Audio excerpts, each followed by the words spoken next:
Hello and welcome to the Smithsonian Learning Lab office hours.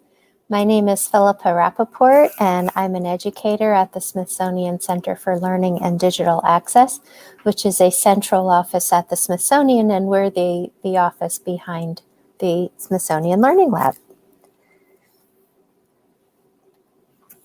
Office hours are held just about every Tuesday from 4 to 5 p.m. Eastern Standard Time.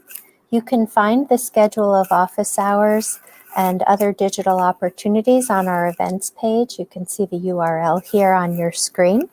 I'll be here live today for the next hour to answer any questions you have about the Learning Lab. Maybe you have technical questions about how to use the lab, searching, creating a collection, finding resources, adding outside resources. Maybe you're looking for specific resources. Whatever your question is, please feel free to post them in the chat. If you're joining us through YouTube, you'll find that in the right-hand corner there. If you're joining us through Facebook, you'll see the comment section down in the bottom center of your screen. The Learning Lab is a digital platform that you can use to discover millions of resources from across the Smithsonian. When we say resources, we mean artwork, historical documents, photographs, videos, podcasts, learning resources, and much more. Registered users of the lab can aggregate this content. They can pull in websites outside of the Smithsonian. They can upload their own resources, and they pull all that together into what we call collections for use inside and outside of the classroom. To aid teachers through the pandemic and beyond, we have this distance learning page. You can see the URL there on the bottom right, learninglab.si.edu/distance learning. And there's a wealth of information on this page. It's split up by grade level, content area. There are also resources here for caregivers, for Spanish speakers, for students who are accessing the lab directly by themselves. So again, if you've just arrived, I'll be here for the next hour to answer any questions that you might have about the lab. You can post your questions in the chat function, which is on the right-hand side of your screen if you're joining us through YouTube, or in the bottom center if you're joining us through Facebook. So I'm going to switch over right now to the Learning Lab. And just wait for your questions to come in. So I'm going to close my camera, but I'll be watching the chat and waiting for your questions to come in. Oh, I have a question. Hi, Dale. So Jamie says, I am a 6th grade teacher with fully remote students. Can the students see and learn things remotely using this? Absolutely, Jamie. What do you teach?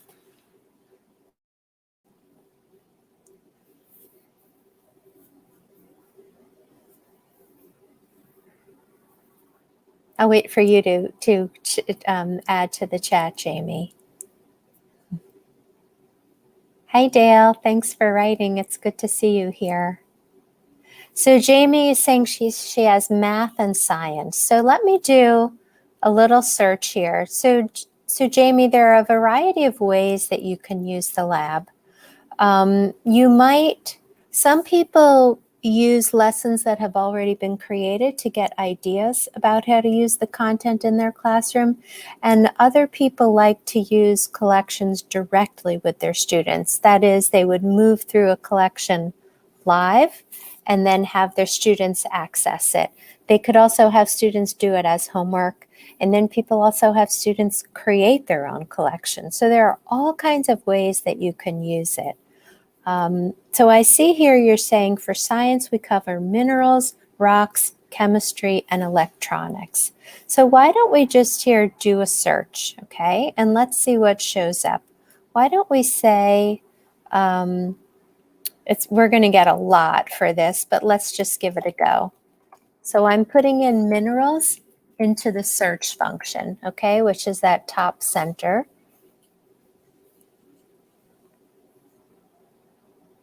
Okay, and what you see here is, so you see 5,247 resources. So that's a lot, right? I could toggle over here to see Learning Lab collections that have been created, which I'll do, but I just want to point something out before we move on. So because this has yielded so many responses, we can also revise the search. So right now, automatically it pops up in the refine search function. And I'm going to go down here. Say that you just want images, you want from natural history. Actually, let's not do that one because it's 4,000. I want to show you how drastically it can reduce it. Although that is the one. Let's just do it like that. It's fine. Okay, so now we're looking for images from natural history. And if you were to go further down, you could even specify dates, culture. Okay, there are all kinds of ways that you can refine your function. You can say, oh, let's say North America. Actually, let's say United States. Okay, so I'm going to go back up here and I'm going to update the search. So let's see what happens from resources 5,000 something collections 9. Aha. Okay. So now we've brought it down to 2,040 resources. Okay. Of course, depending on what you want, these here might not be as interesting. It looks like you might want something more like that. I'm going to take off these restrictions, and I want to now go back to show you the collections. Okay, so here, each of these boxes represents its own collection. Okay, so here we've got something. There's another way you can, so right now we're looking at the grid view. You could also look at the list view and then get just a little bit more information. So here, the Smithsonian Science Center. So a lot of these, the first several have Smithsonian logos on them. So you could then open these up and look through the collections and see if it has the kind of material you would like. So sometimes people see content in there and they just want to project some of it to their students. They might send a copy of an image to their students to look at through the URL. So Jamie, I'm not sure, I can guide you more if you can add to your question, and then perhaps I can help you further. Okay. Now, Amy has a question. Hi, I'm working on creating a Learning Lab resource, and I'm having trouble with saving my collection and resources that I upload. Okay. So, Amy, is this recent that you had that? We just had an upgrade to the lab, and people were having trouble with their collections, and we think that we fixed it. So it's possible that you were doing it correctly, and it was a lab glitch just in these last few days.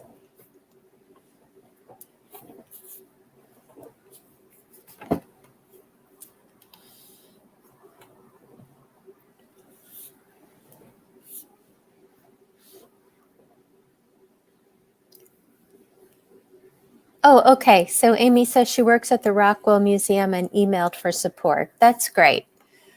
Amy, would it be helpful if I just demonstrate how to upload a resource, or do you feel more like you did it the way you've been doing it and it just didn't work this time?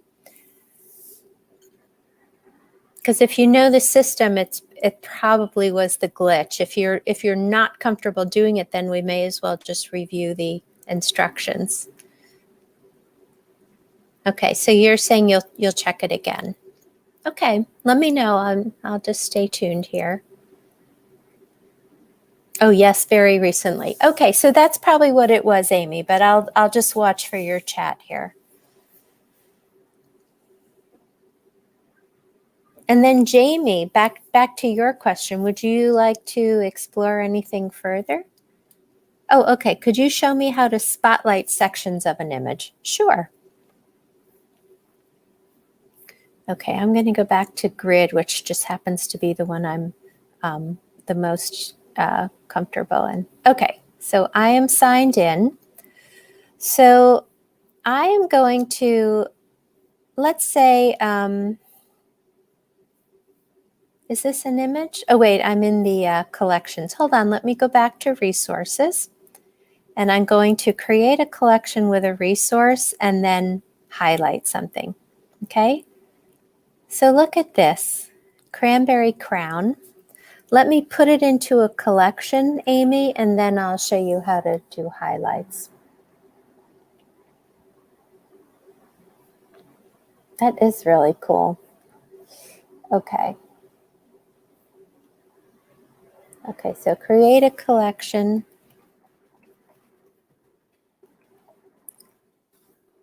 Cranberry crown, PBD. Okay, so now I'm going to say create collection with it.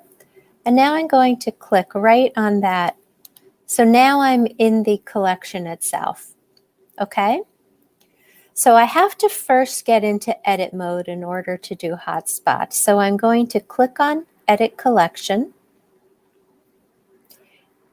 And then I know that I'm in edit mode because there's that green stripe across the top. Okay. So I'm going to edit this one here. Okay. So to customize this collection, I'm going to add, I click on add, and then you're saying that you want to add image hotspots, right? For others who haven't seen the lab, you can also add informational text. You could add quiz questions. So right now I'll demonstrate how to do hotspots. Okay, so I could label it whatever I want. Maybe I want to point something out to my students. So I'll say, look here. Okay, you can choose what type of highlight you want. You could use boxes, you could do targets, you could do highlights. I'm going to stick with boxes and the default color scheme. Okay, so now I'm going to click on the image where I would like the students to look. So I think this thing here is pretty cool. So you can expand the box like that, right? Let's give it a title. What does this, what is this? I don't know. You know, you would do this for yourself, right? And then you'd put some description. Okay. You might also think, what are these things? I'm going to make another box over here. What's going on here? Okay. And let's say I want to make it a little bigger. Okay. You can also kind of drag it to move it around. Okay. Now I'm going to say done because that essentially saves the images that you've just created. Okay, so I'm going to click done. And now you can see when I don't hover over it, do you see there's a paper clip there? Okay, so I'm going to save and edit. I'm sorry, save and close out. I'm going to say, yes, I'm done because you can't really see what you've done until you're out of edit mode. Okay. All right, so this is now the view of someone who's not editing. So I'm going to click on it and automatically it's showing you, the half screen with the annotation that I've added. So here are the hotspots.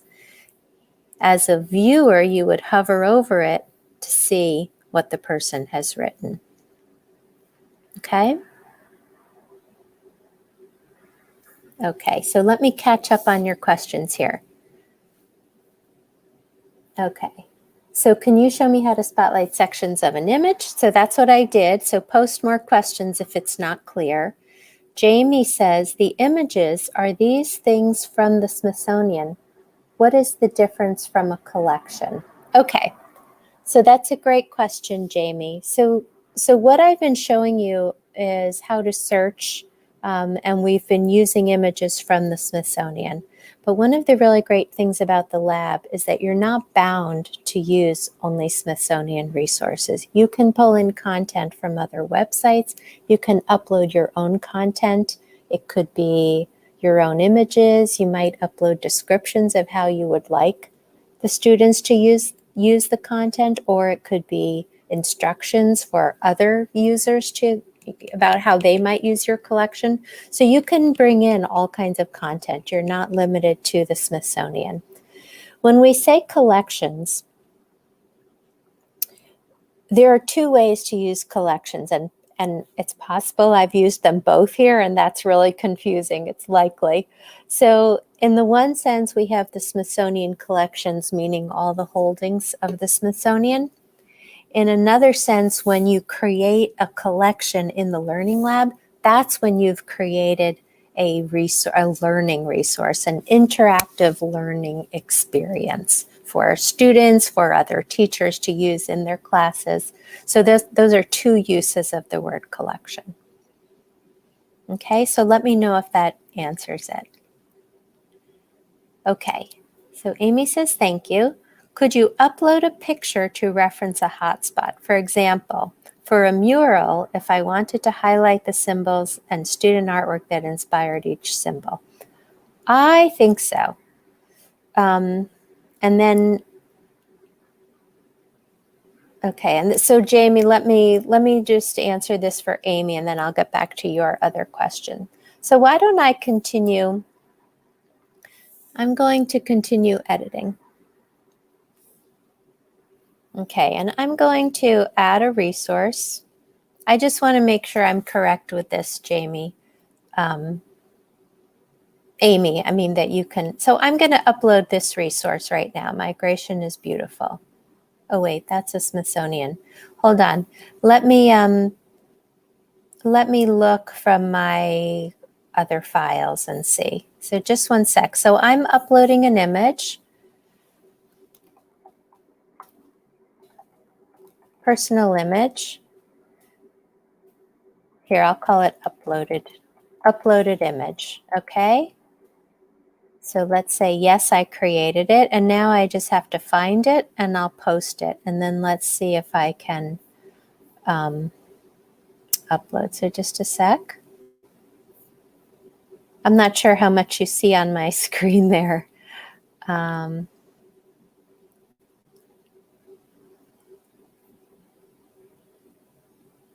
Okay, so here's an image that I have.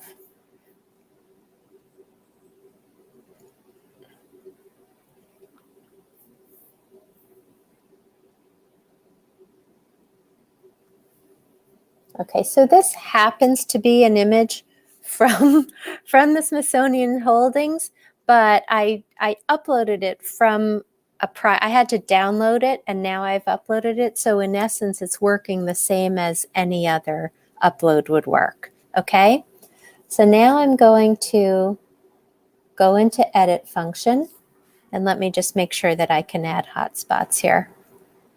Yep. Okay. So here. Yep.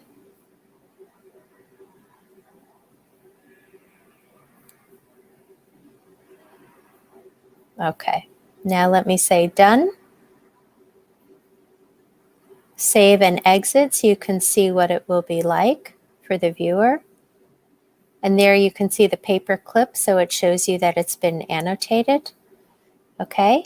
And now, see, there you have the highlights. Okay.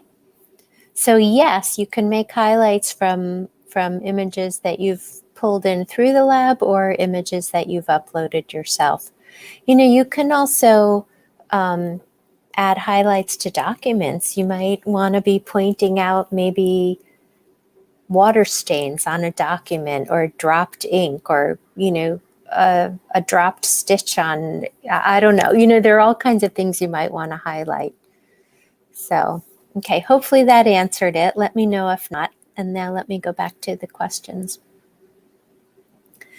So could you upload a picture to reference a hotspot? Yes. great idea to do that with a mural too, Amy. I think that would be really effective. And then Jamie is saying, are collections something that can take multiple images to use to help prepare things in an easy place to use later? Are collections something that I can take multiple images to use to help prepare things? Yes. So Jamie, and then you're saying it's really neat. I just found out about this today. That's awesome. So yes, Jamie, I'm not exactly sure. I might need a little more clarification from your question, but I sometimes use collections. When I create collections, sometimes I use it for myself as sort of a notebook of my ideas. So if that's what you mean, that you could take multiple images to help prepare things. We see a lot of collections where people will put chapter headings in them, so that you might have a lesson for students that they work through over a period of a couple of weeks, and you could actually split it up with chapter headings. So that's another way you could use multiple images. We've seen collections, with as few as 2 or 3, boxes like you see here, or tiles we call them, or we see some that are, 20 and 30 tiles. So it's really up to you about how you think it would be the most effective use for you. Okay. And then Amy says, can the highlight be an image, not just text? Oh, you mean, can you make a highlight with an image? I haven't tried that.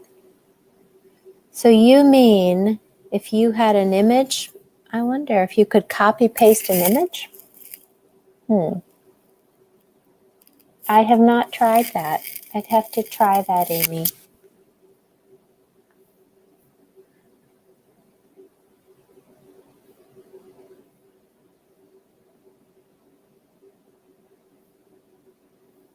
Let me, I'm just looking for an image.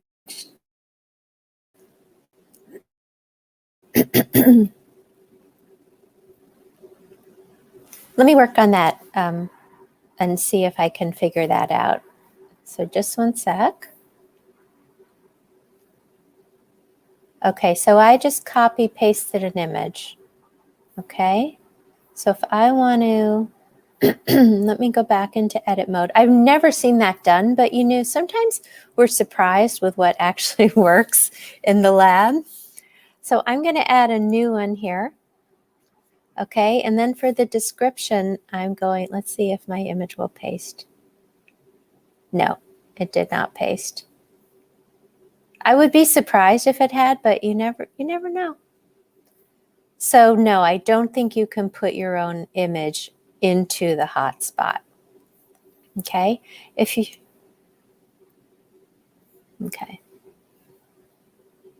All right. So Amy, if you have a follow-up question for that, just type it in the chat. Okay. Jamie is saying, how do I share this with my students if I want them to go through a collection? Okay. So I'm going to save and exit, and you would just share the URL with your students. So here, I'm going to copy paste the URL. You can also get it from here. You would click copy link. If you copy the code, that's to embed it in your own on your own website or educational platform. So for this, we want to copy the link. I took it from here. And now I'm going to put the link in the chat.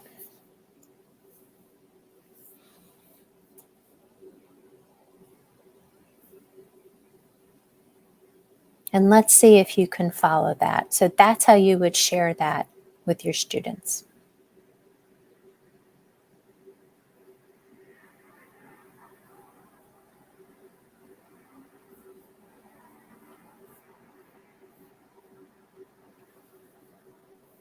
So let me know if you were able to find that.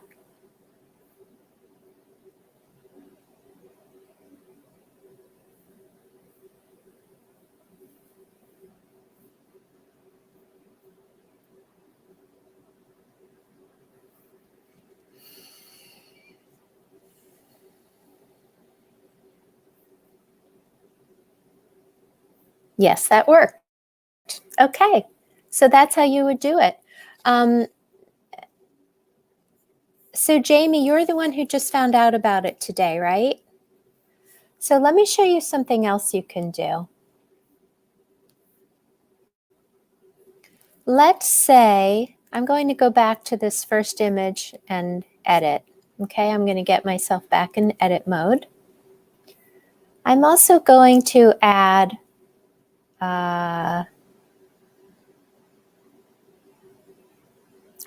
I'm going to just add information here, okay? Questions for thought, okay?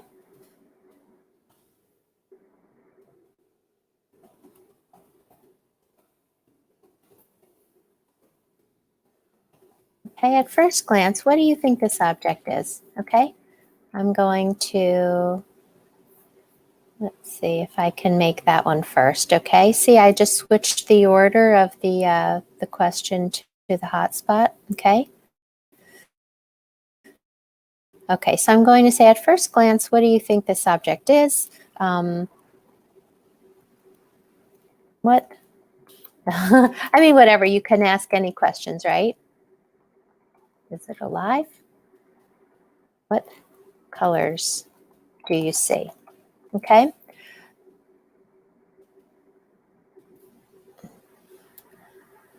Okay, what colors do you see? So now to save my work, I'm going to click Done. And I'm going to get out of edit mode. So I'll click Save and Exit. I'll say, yes, I'm done working. If you're not done working, it's a good idea. It does automatically save, but it's still a good idea to just keep saving every now and then. Okay. So let's say, Jamie, that you've shared this collection with your students. You could ask them to email you, or whatever your learning platform is. You could ask them to answer those questions. You could ask them to write a short essay, with a couple of discussion questions. So there's all kinds of ways that once you share that URL with them, they can explore something. I can also show you these buttons down here. So you might say something like, read the information section. So it's a bit hit or miss what is in that information section, because this pulls from uploaded content that's from across the Smithsonian. We're really, it just depends who digitized that information and what kind of label information was available at the time and what was uploaded. So you can see for this one, there's not very much there. In some of them, you'll get the full label that you would see at the museum, when it's actually on display.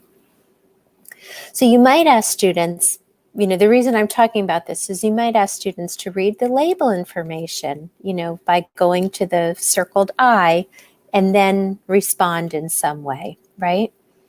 You can also, when you're searching, you can also add, here I'm going to click, this would add it to a collection. So you could create a new collection, or if you have created other collections, I could add this to a collection by just clicking, and then it would be highlighted and I would say add, and it would add it to a collection that exists. You can favorite something. So here I'm going to favorite it. Let's say you're doing a search and you are finding so much cool stuff that you think you might want to come back to later. I always recommend that you favorite it now. And then I'll show you how to find your favorites in just a sec.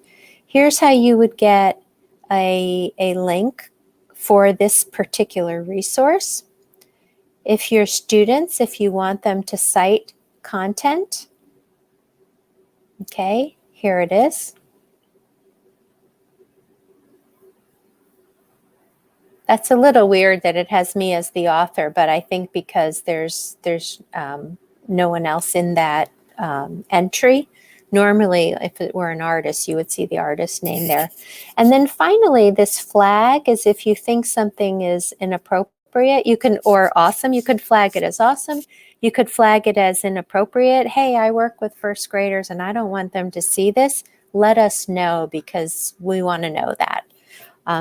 this site is pitched for K through 12, and we really are very careful about not surprising people in a way that they don't want their younger students to be surprised. And then also if a flag is broken. Okay, so I'm going to go back to this grid here. That's how you get back to your view of the collection. Let me show you what this starburst is. So if you're just getting started with the lab, the starburst is really, it's the homing button. It's your friend. Always go back, or the sunburst, always go back to the sun. So here, I'm going to click on the sun, and then I can find my favorites, okay? I have a lot of favorites. So if I were to scroll down here, see, I have a lot of them, but if I were to scroll down, I would find the image that I just favorited. You can also favorite collections. You can favorite resources in collections. Oh, there it is, the resource in the collection. And you can favorite people. Okay, so by that, it's authors of, you might say, oh, I love this person's stuff. I want to see what else this person creates over time. You can just favorite, and then you can always come back to that person. Okay, let me catch up on your questions here. So Jamie said that worked. Jamie's going to have to start to investigate and probably come back next time. Excellent. Jamie, if you are still here, if you scroll down, we have a help section.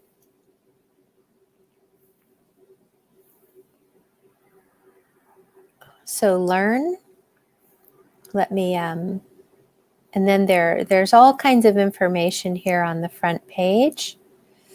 And then see at the very bottom here, help. So that takes you to the help page. Here, there's a getting started guide. Let me just put that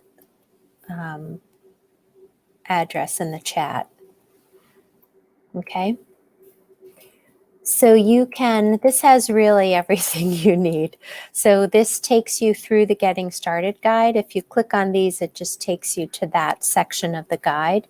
So the basics, how to find resources, how to make a collection, how to adapt a collection. That's something we didn't talk about. So if you see a collection that you really like, but you would just tweak it a little bit, you can actually just adapt a collection.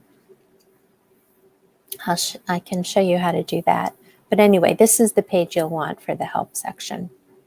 Okay, let's go back. I'm going to look up Dolores Huerta. Okay.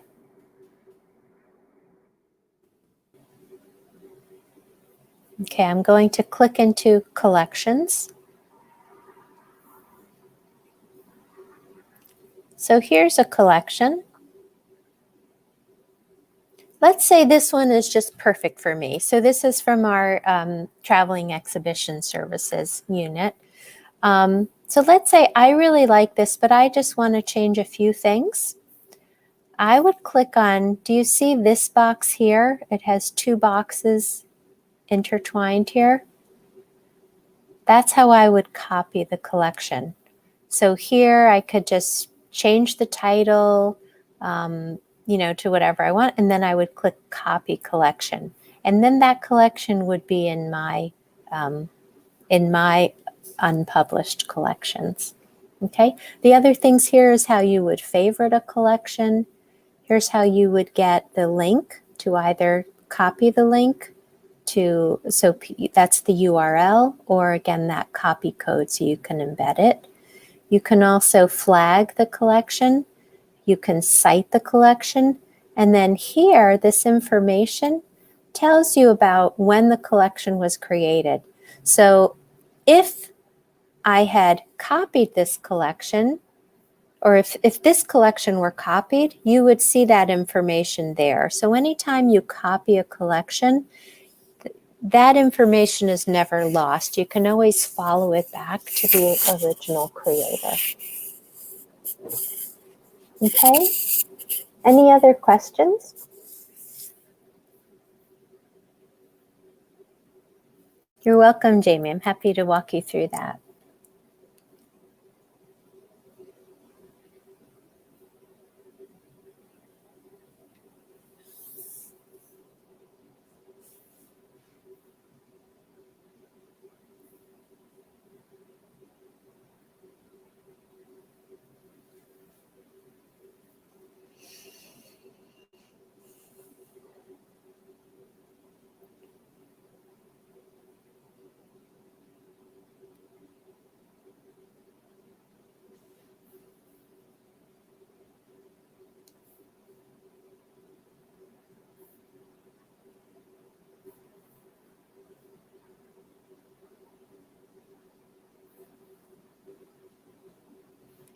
So while I'm waiting for questions to come in, oh, great. I can't wait to start using this. Fantastic.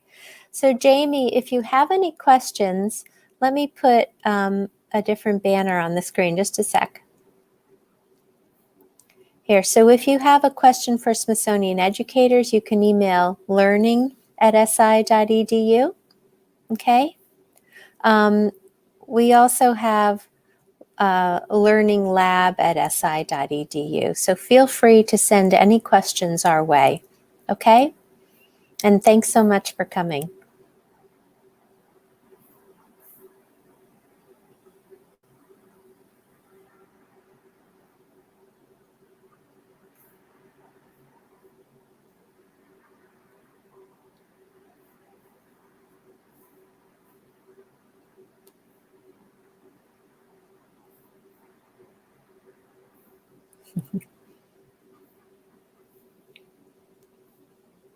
Okay.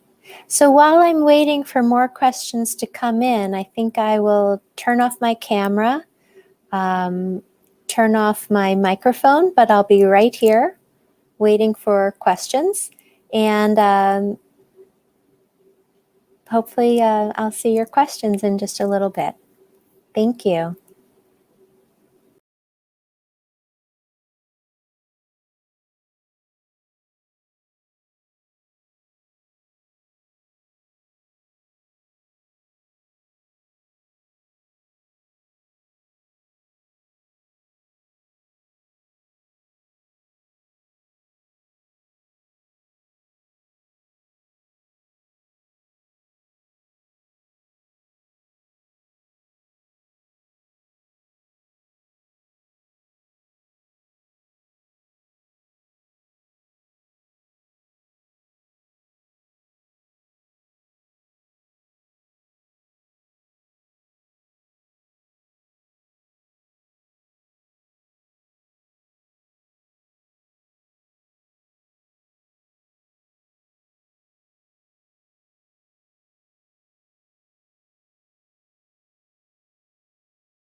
So, hi everyone.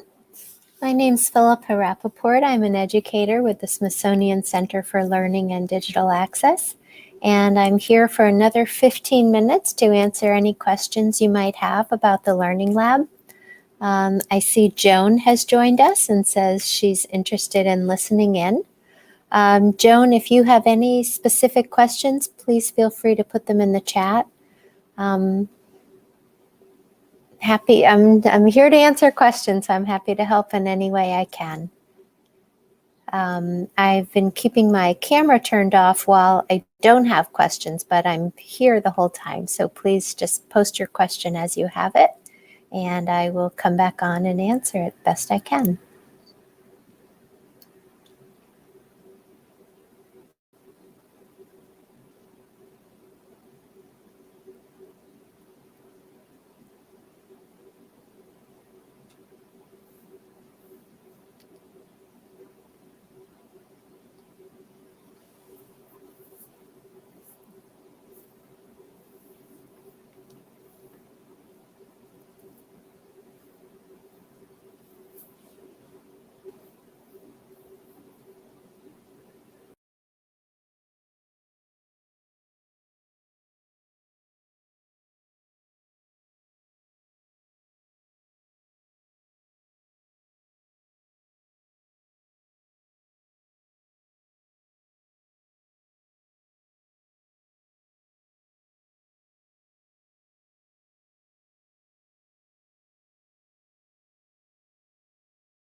So that concludes our session for today. Thank you so much for coming. We'll be here next week, same time, 4 o'clock Eastern Standard Time next Tuesday. You can find the schedule on our homepage under the Learn section.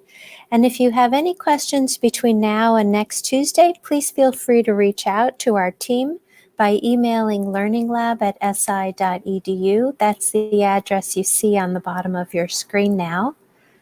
And thank you for coming. Look forward to seeing you next week. Have a good week, everyone.